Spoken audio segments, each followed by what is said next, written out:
السلام علیکم viewers, programme news views کے ساتھ میں ہوں آپ کا میزبان جمشید زوانی۔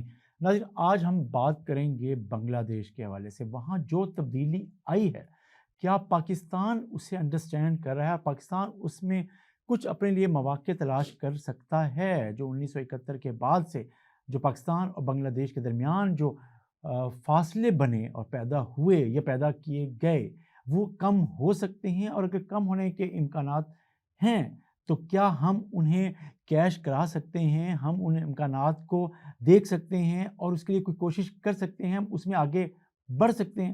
لیکن پاکستان کی سیاست، پاکستان میں اس وقت حکومت اور اپوزیشن کے جو تعلقات ہیں اور وہ جو چیزیں چل رہی ہیں، وہ اس میں لگتا ہے ایسے ہے کہ اتنی بڑی جو اپرچونٹی ہے پاکستان اور بنگلہ دیش کے درمیان تعلقات کو بہتر اور بحال کرنے کے حوالے سے، اور ایک تاریخی موقع ہے، شاید ہم اس موقع کو انڈرسٹینڈ نہیں کر رہے ہیں۔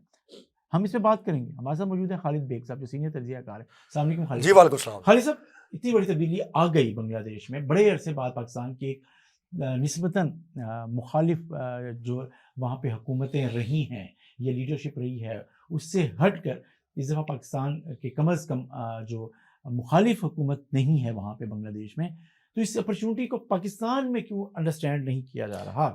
دیکھیے، اس میں سب سے بڑا المیہ یہ ہے کہ پاکستان میں ہم پاکستانی 5 اگست کے بعد سے ابھی تک ذہنی طور پہ اپنے آپ کو اس تبدیلی جو بنگلہ دیش میں آئی ہے اس کے لیے تیار ہی نہیں کر سکے۔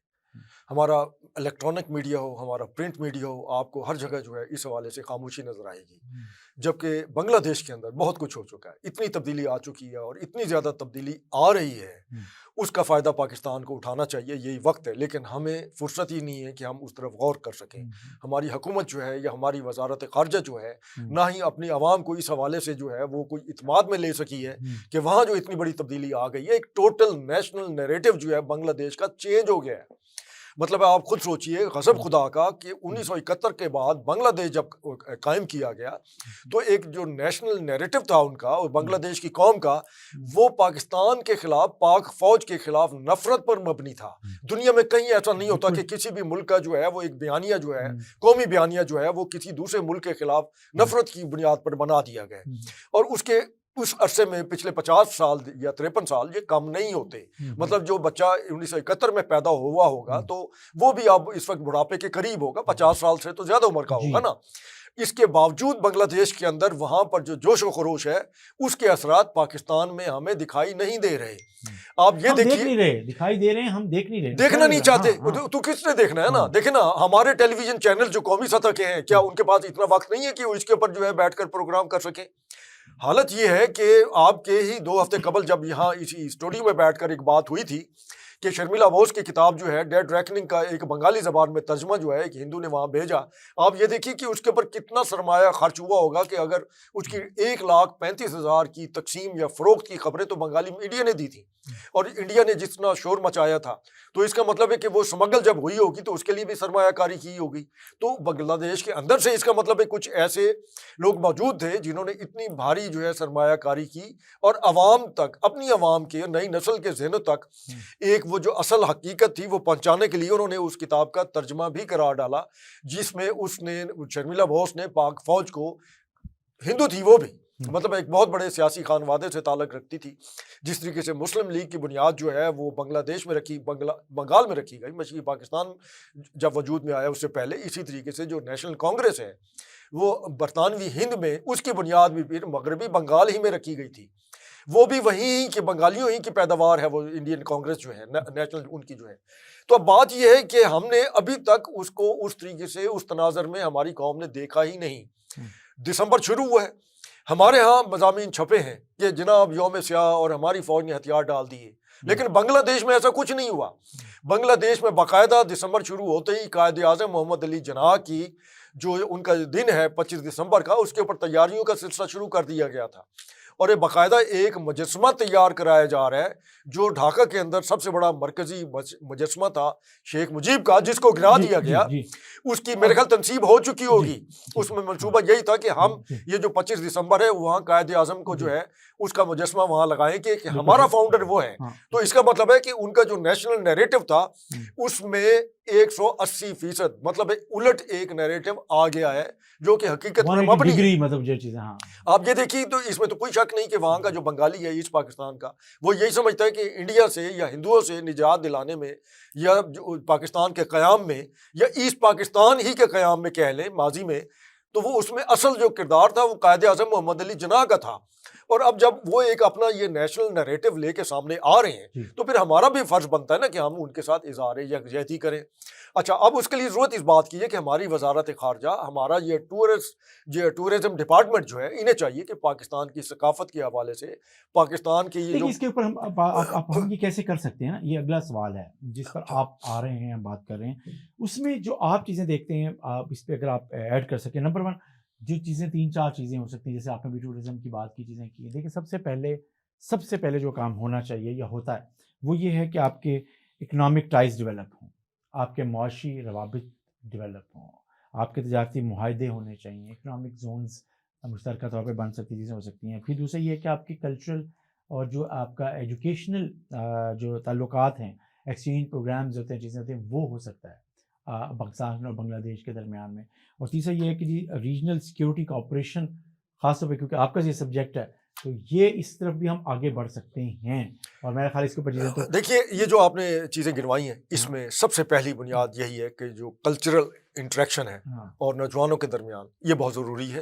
ہم سوچ بھی نہیں سکتے تھے، ہمارے ہاں کتنے کے لوگ ہوں گے جن کو بنگالی زبان آتی ہے، نہیں آتی، لیکن بنگلہ دیش کے اندر وہاں پر جو ابھی دسمبر کے مہینے میں بہت ساری یونیورسٹیوں میں جو تقاریر ہوئی ہیں اس میں اردو زبان میں بھی تقریریں کی گئی ہیں.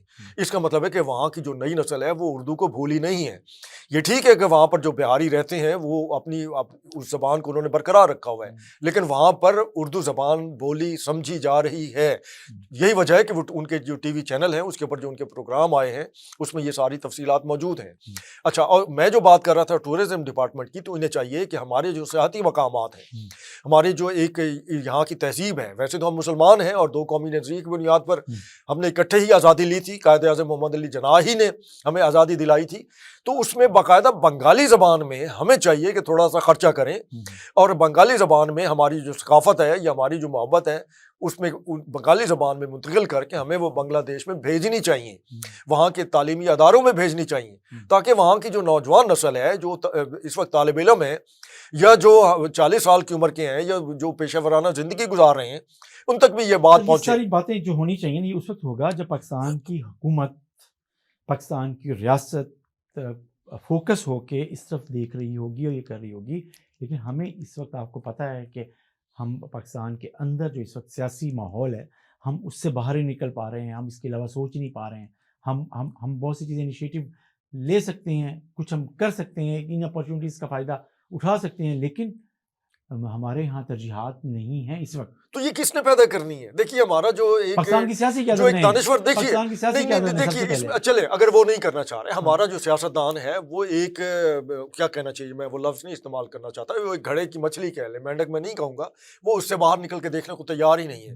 انہیں دنیا میں کیا ہو رہا ہے اور کس طرح کی تبدیلیاں آ رہی ہیں وہ ان کے پاس شاید اتنا وقت ہی نہیں ہے کہ اس کے بارے میں سوچ سکیں. لیکن جو ہمارا دانشور طبقہ ہے، ہمارے جو اساتذہ ہیں یا ہمارے دیگر ہمارے وکلا برادری ہے، ہمارے باقی جو تعلیم یافتہ لوگ ہیں، انہیں چاہیے کہ اس کے اوپر یہ مکالمہ کریں، اپنے اپنے شہروں میں باقاعدہ جو ہے اس سلسلے میں باقاعدہ بات چیت کریں اور تعلیمی اداروں میں اس پر سیمینار منعقد کیے جانے چاہیے. ہمارے نوجوانوں کو اندازہ ہونا چاہیے کہ وہاں پر کتنی بڑی تبدیلی آ گئی ہے. آپ یہ دیکھیے کہ وہاں پر آرمی کا وہ میس جس میں ہمارے ملتان ہی سے تعلق رکھنے والے ایک اپنا سید جو ہیں محمد شاہ ان کا نام تھا، انہوں نے اس کو اریسٹ کیا تھا اور جس میس میں رکھا گیا تھا بعد میں حسینہ واجد نے اس کو میوزیم میں تبدیل کر دیا تھا، جس میں باقاعدہ لوگوں کو لے کے جایا جاتا تھا، دکھایا جاتا تھا، اور خاص طور پہ جو باہر سے ان کے مہمان آتے تھے وہ بھی وہاں پر وزٹ کرتے تھے اور اپنے خیالات کا اظہار کرتے تھے. اس پورے کو جلا دیا گیا. وہاں اس کی ڈائری رکھی ہوئی تھی، شیخ مجیب الرحمان کے جو ہے وہ باقیات رکھی ہوئی تھیں، اس کے کپڑے، اس کا قلم، اس کے زیر استعمال چیزیں، اور سب کچھ جلا کے خاک کشتر کر دیا گیا ہے. مطلب جو بنگلہ دیش کے عوام ہے، وہی جو ہم کہہ رہے ہیں کہ وہ جو وہاں کا جو موڈ ہے، اس موڈ کو، وہاں کے عوام کی اکثریت کے موڈ کو پاکستان میں پاکستان کی سیاسی قیادت، پاکستان کی حکومت اس کو انڈرسٹینڈ کرنا چاہیے. وہ جو داغ جس کو ہم کہتے ہیں 1971 میں لگا ہے, دھل چکا ہے, ہم وہ اس کو بنگلہ دیش میں دھل گیا جی. اچھا وہ دھل کے, تو ہمارے ہاں نہیں دھلا, ابھی تک نہیں دھلا. اسی دسمبر میں دیکھ لیں, ہمارے پاس یہ موقع ہے کہ ہم یہ اس حوالے سے آگے بڑھ سکتے ہیں. تو یہ اس اپرچونٹی کو پاکستان اپنے ڈپلومیٹک اور پولیٹیکل ریلیشن کے حوالے سے دیکھ سکتا ہے. ریجنل کوآپریشن جیسے ہم بات کر رہے تھے, آپ کو پتہ ہے سارک کا ایک حصہ تھا بنگلہ دیش, اس فورم کو بھی ہم اور زیادہ ایکٹیولی چیزوں کو دیکھ سکتے ہیں. اس طرح کیا اور فورم کی طرف ہم جا سکتے ہیں, چیزیں کر سکتے ہیں. آپ جی اس میں رضوانی صاحب سب سے اہم مسئلہ یہ ہے کہ انڈیا کا میڈیا ٹوٹل اس کے اوپر لگا ہوا ہے پروپیگنڈا کرنے میں.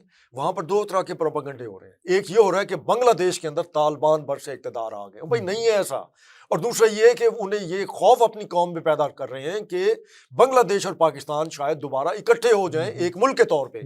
لیکن ایسا نہیں ہو سکتا. بنگلہ دیش اب ایک آزاد ملک ہے, اس نے آزاد ملک کے طور پہ ہی رہنا ہے. ہاں, کنفیڈریشن کی جیسی صورتحال بن سکتی ہے. بالکل, آپ ایک دوسرے کی آزادی اور خود مختاری کا احترام کرتے ہوئے جغرافیائی اور اس کو کرتے ہوئے آگے بڑھ سکتے ہیں. لیکن اس میں یہ ہے کہ پاکستان کی اس سارک ممالک کے اندر ایک پوزیشن ہے وہ جتنی مضبوط آج ہے شاید 1971 سے پہلے بھی نہیں تھی. انڈیا اپنے آپ کو بالکل تنہا محسوس کر رہے ہیں. انڈیا کے لیے مسئلہ یہ ہو گیا ہے کہ ارد گرد کی باقی میانمار کے ساتھ بھی اس کے پھڈے چل رہے ہیں, اور اسی طریقے سے باقی جو منی پور میں اور وہاں ناگالینڈ میں جو علیحدگی پسند ہیں, اور وہاں پر جو مسلسل 2 سال سے کرفیو کی سی کیفیت ہے, وہ بھی ایک اس کے لیے انڈیا کے لیے بہت بڑی الارمنگ ہے.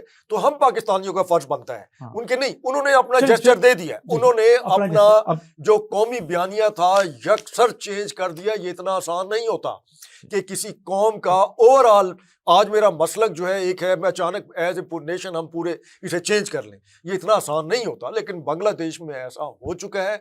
ہمیں چاہیے کہ ہم اس کو ہضم کرنے کی اپنے اندر کوئی استعداد پیدا کریں تاکہ ہم اس کو قبول بھی کریں اور اس کے مطابق ہم آگے بھی بڑھ سکیں. دیکھیے بنگلہ دیش معاشی طور پر ہم سے بہت آگے جا چکا ہے, اس میں کوئی شک نہیں. لیکن ہمیں چاہیے کہ ہم اس سے بھی فائدہ حاصل کریں, بلکہ ان کے ساتھ جو ایک ہمارے معاشی تعاون ہے اس کو فروغ ملے. اور بہت ساری مصنوعات ہیں جو ہم انہیں بھیج سکتے ہیں, ہم ان سے منگوا سکتے ہیں. یہی بات میں نے سب سے پہلے جی آپ نے بالکل کہا, بالکل یہی کہا تھا کہ سب سے امپورٹنٹ یہی چیز ہے کہ آپ اکنامک ٹائز ڈیولپ کریں, اور اس سے دونوں ملکوں کو فائدہ ہوگا, اور دونوں ملکوں کی حکومتوں کو, اور پھر اس کا فائدہ نیچے عوام تک بھی آئے گا. پہنچے گا. اور اس میں ایک بڑی اہم چیز ہے, ہمارے باقاعدہ ثقافتی تبادلے ہونے چاہیے. بالکل یہاں سے نوجوانوں کو, صحافیوں کو بنگلہ دیش بھیجا جانا چاہیے. وہاں سے ان کے صحافتی طبقات جو ہے وہ ادھر آئیں اور آ کر یہاں اپنے لوگوں سے انٹریکشن کریں, انہیں معلوم ہو کہ ہم ایک ہیں. جی بہت شکریہ خالد بیگ صاحب, آپ نے بات کی بنگلہ دیش کی جو سینیریو ہے اس میں پاکستان کے پاس اپرچونیٹیز کیا ہیں, اور ان اپرچونیٹیز سے پاکستان کیا فائدہ اٹھا سکتا ہے. پاکستان اور بنگلہ دیش دونوں کو اس سے کیا فائدہ ہو سکتا ہے, حکومتوں کو بھی اور عوام کو بھی جو اس وقت موڈ ہے. لیکن پاکستان کی حکومت اور پاکستان کے سیاستدانوں کو اس پہ توجہ دینے کی ضرورت ہے کہ 1971 کے بعد یہ پہلا بڑا موقع ہے کہ پاکستان اور بنگلہ دیش کے درمیان عوام کی سطح پر بھی حکومت کی سطح پہ تعلقات آئیڈیل ہو سکتے ہیں. تو اس موقع کو کس انداز میں استعمال کیا جا سکتا ہے اور فائدہ اٹھایا جا سکتا ہے, دونوں ملکوں کے عوام کے فائدے میں بھی اور حکومتوں کے فائدے میں بھی ہو. اس کے ساتھ ہی ناظرین اپنے میزبان جمشید رضوانی کو اجازت دیجیے. اللہ حافظ.